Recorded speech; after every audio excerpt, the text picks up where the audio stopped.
This is Houston. Are you ready for the event? Houston from station, I am ready for the event. ESA PAO, this is Mission Control Houston. Please call station for a voice check.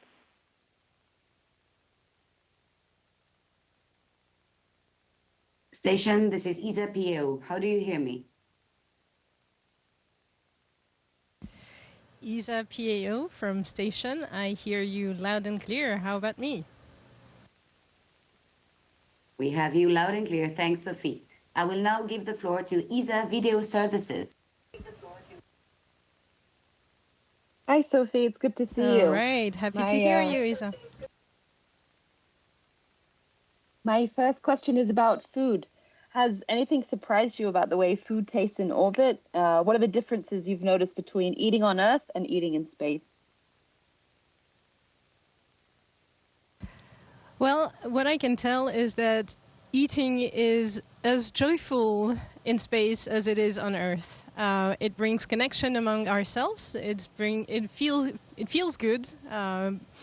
And also, some people have reported that sometimes people need more salty or more spicy food, but for me, it was not the case at all. For me, the taste feels the same. But what I can tell you for sure, the first time I tasted some of the fresh food that came in the Dragon, for example, one radish, one carrot, one apple, one orange, oh my God, these felt like, wow, sublime, like so good.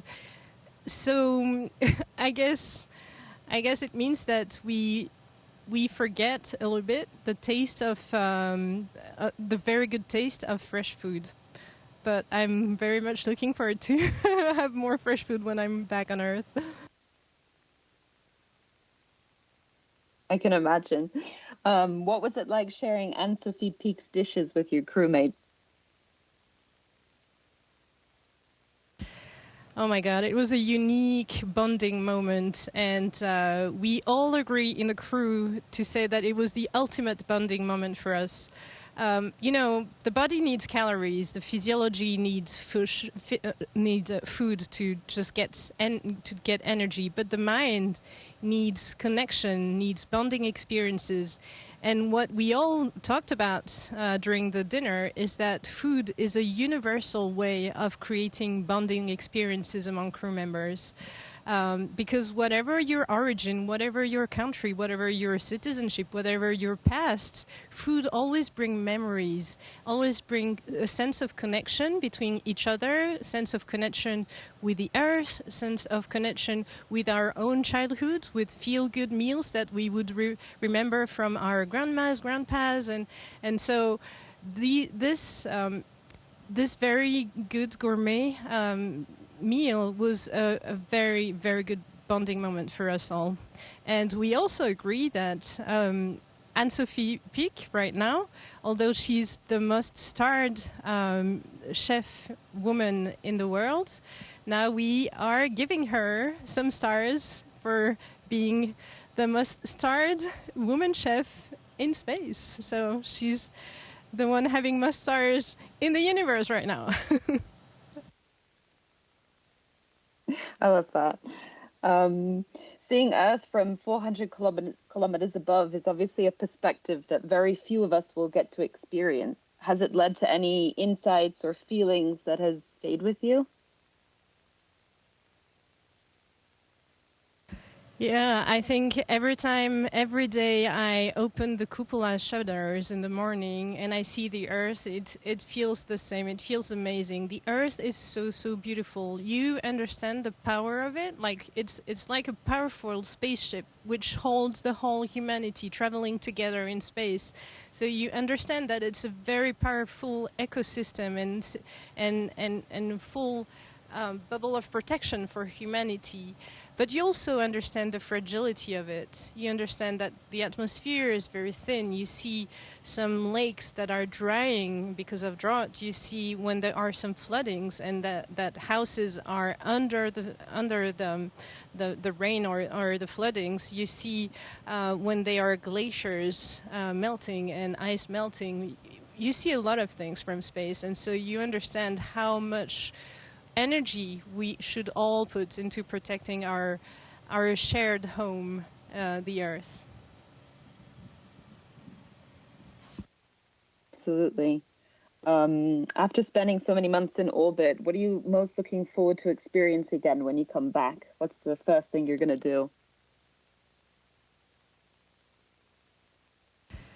Well, that's interesting because in general, I prefer to focus on what I have more than on what I would miss. Right now in space, I have an amazing experience. I really love having this experience and living aboard the space station and doing a very big amount of scientific experiments and sharing this enthusiasm with everyone. This really is very fulfilling for me.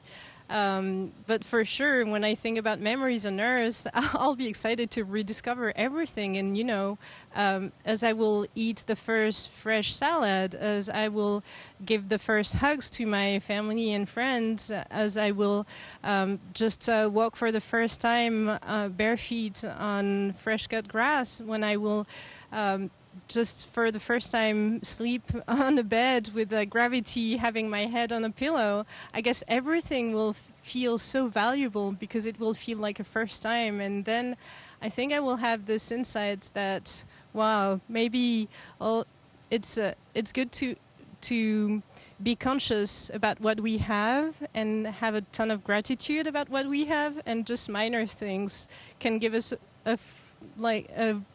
a rainbow of positive emotions, and I'm looking forward to all of this.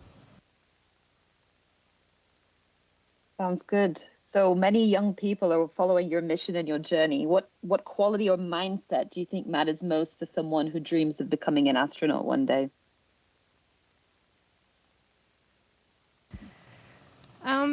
That's kind of a difficult question because we, in the Astronauts Corps, we want a lot of variety because the more diverse the people are and the more strong we'll be as a team.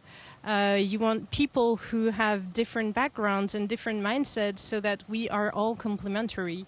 I would say one common feature is that we like working in teams. We like working and creating bonding moments together, and because spaceflight is really about teamwork. It's teamwork not only within the crew in here, but also with the ground support teams and the ground crews. I call them ground crews because literally it feels like we are all crews in this big adventure. And yeah, it's we also acknowledge that we are all human and we can all make mistakes, but we give the others grace for them, and as a team we are stronger. So yeah, I think being a lot into kind to each other and understanding the dynamics of teamwork is very important in this job. Thanks a lot, Sophie. We will now transition to French. Je donne la parole à Bruno Catron pour les éditions Playback. À vous.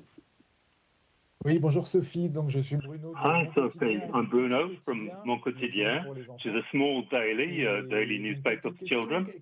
And a few questions. What surprised you most since you've been aboard the ISS?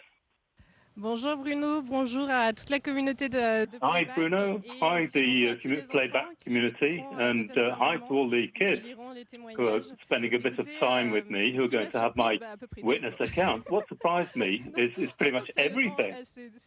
Really, seriously, it's difficult to pick out something because you understand immediately, get into space, but when you're in the rocket and leaving terrestrial gravity up in the air, and then after that you get into orbit, the first time you're in weightlessness, you're confronted with all of this, and then finally moving off at such a high speed, and then getting to the ISS, which is a huge floating laboratory in orbit. It's very difficult for a human brain to grasp. And there are some things that I'd like to tell you about, though, because these are stories that I'm going to keep for the rest of my life as memories. The fact that you're floating in weightlessness and then having to move around in this third dimension is really great. And the fact that de you're, comprendre que finalement, même si you have to on est understand, assez surpris par even ce if qu'on a l'impression d'être you're un surprised bazar ambiant, by en fait, le the logisticien, il impression sait that you're a kind of exactement a où est muddle, chaque a total pièce muddle. et chaque The objet. Et logisticians quand on a know une exactly activité what de maintenance each à faire et part qu'on and cherche each une vis object de is 3 there for. mm de long And avec when you're looking for a 3 telle et telle millimeter long épaisseur, telle screw caractéristique, or ils nous disent something, and exactement you où have la to have the right trouver et ça thickness fait and mouche à so on, chaque fois, quoi. they know Donc ça, c'est exactly where surprenant it is, aussi. the technician. Après, And moi, forcément, ce qui m'a that's surpris also aussi, c'est la beauté surprising. de la Terre depuis là-haut, quoi. What C'est also magnifique. surprised me Mais is the beauty of voilà, the une super Earth and expérience. the universe and so on. So Oui, it's bah, a c'est un peu tremendous la experience. suite. Yes, Et well, le plus émerveillé and what has de amazed la you beauté de most, la Terre. to follow up on that, apart from the beauty of Effectivement, Earth? je crois que ce qui m'a le plus émerveillé, c'est True. I la think beauté de la what Terre, en fait. Et puis amazed ça, me most was tous the les beauty matins, of the Earth. systématiquement, quand j'ouvre Every morning, les volets de la systematically, cupola, je when suis you tout open up autant the émerveillée. cupolas flaps there, the shutters, J'ai toujours I'm cette astonished fraîcheur du every waouh. time. C'est tellement beau. Vous And savez, it's this c'est freshness of aussi the ressourçant wow que quand on est impression. dans un beau And paysage sur it's Terre, que ce soit en haut resourceful. d'une When it's montagne like ou when alors you see qu'on a voit beautiful landscape and you're at the l'infini top of de the la mer avec mountain, l'horizon devant ou un or coucher when qui you se couche see du the soleil. On est infinity of vraiment inspiré the et on sea, se the sent ocean, aligné. On se dit you're waouh, c'est inspired, beau. or at a Et je pense sunset, que and you're unanimement, inspired, and you say, tout wow, le it's monde beautiful. peut And partager ce everyone, sentiment de waouh, c'est unanimously, beau. you Et can ça, all c'est l'impression share qu'on this a quand on voit wow la Terre de feeling. haut. And that's the On feeling you comprend get que when la you Terre see the est Earth from belle, la high Terre up there, and you est understand that the Earth puissante is parce que c'est beautiful. vraiment un ensemble It's d'écosystèmes qui powerful nous permet à because it's l'humanité a de whole survivre et de set of vivre et d'être heureux et ecosystems d'avoir des vies that allows magnifiques. humanity to Mais c'est live, aussi to un système survive, and to have wonderful fragile lives. parce But qu'on it's also a comprend very que fragile l'atmosphère est system toute petite. because On you comprend understand that the atmosphere is very small. on voit You understand that les effets de la déforestation, you on can voit see les the effets effects des of lacs qui deforestation. You sèchent ou can des see inondations the ou des volcans effects of qui drought, partent of en éruption. Donc, volcanoes voilà, on voit that beaucoup de choses erupt. et du coup, on se And sent you can see d'autant lots plus of different connecté things, and you feel all the et more comme connected. connecté à And l'humanité en tant you're qu'habitant de connected ce with vaisseau spatial humanity qui voyage au as travers de inhabitants of this space vessel, traveling into the universe, as it were. How do you sleep in space?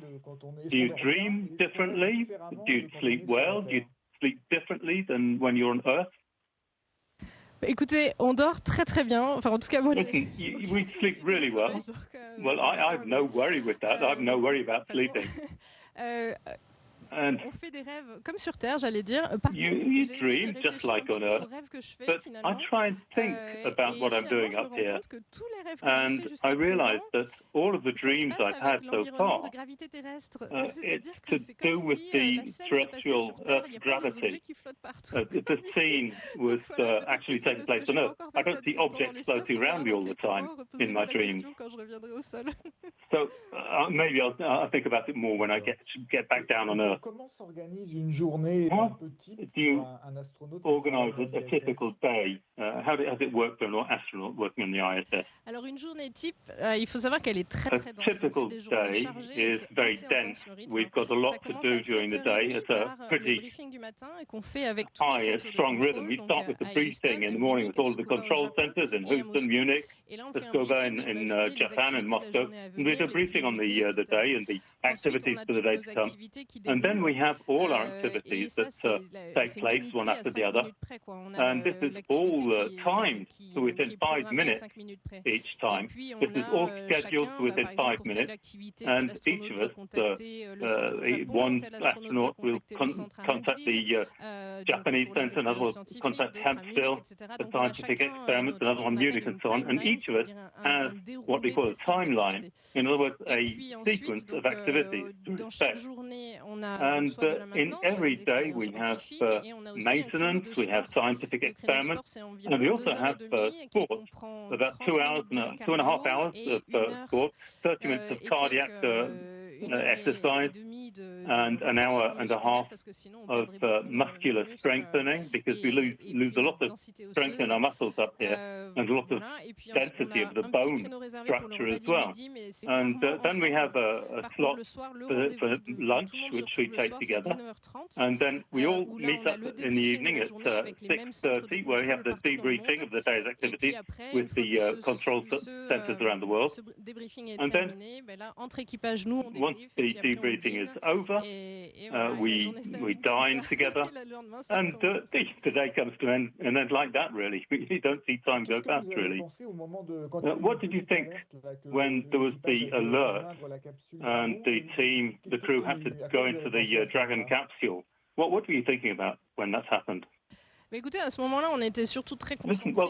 J'ai trouvé que la manière dont ça a été géré, ça a été avec un calme très professionnel et c'était très agréable de dérouler la procédure. En fait, on a entendu sur la radio Houston qui nous appelait en disant nous, la station Houston, on vous demande d'appliquer la procédure 3.4 d'aller se mettre à l'abri pour aller se mettre à l'abri dans le Crew Dragon. Donc c'est une procédure qu'on connaît, on l'avait répété 9 fois au sol, donc on la connaît vraiment sur le bout we are familiar with. We practiced it on Earth, so it went very well.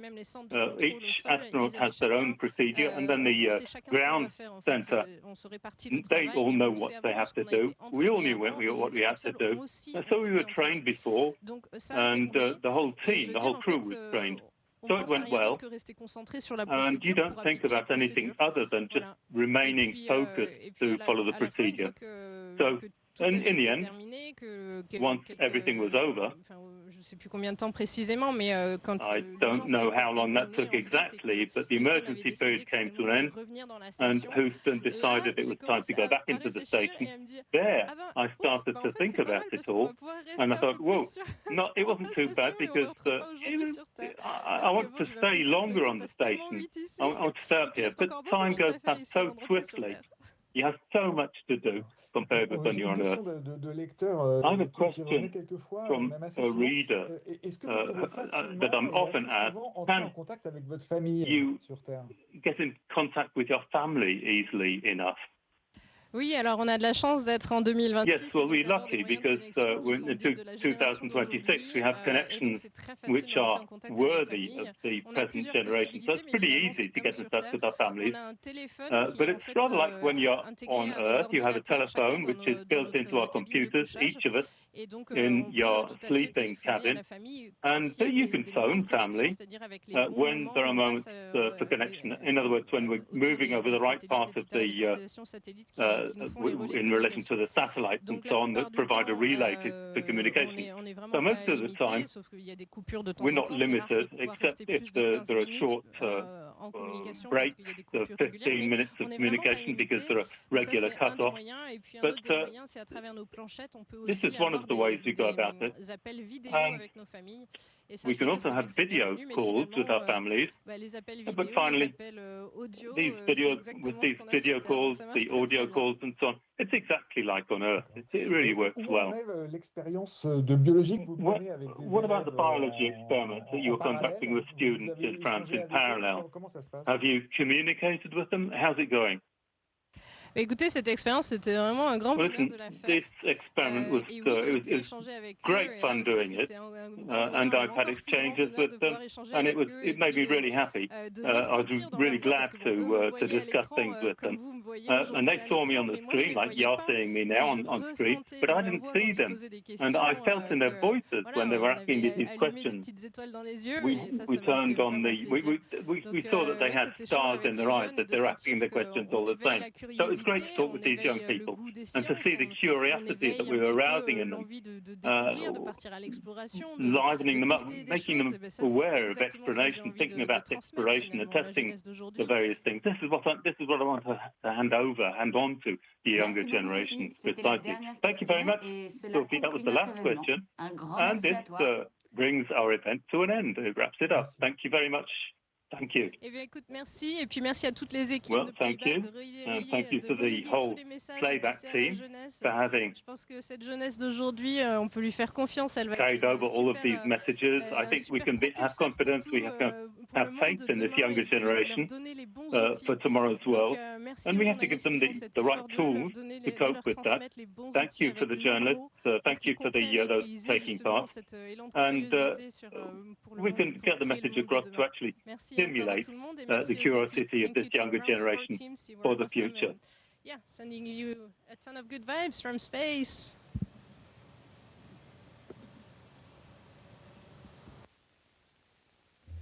Station, this is Houston ACR. That concludes the event. Thank you. Thank you. you to all participants. Thank you. Station, we are now resuming operational audio communications.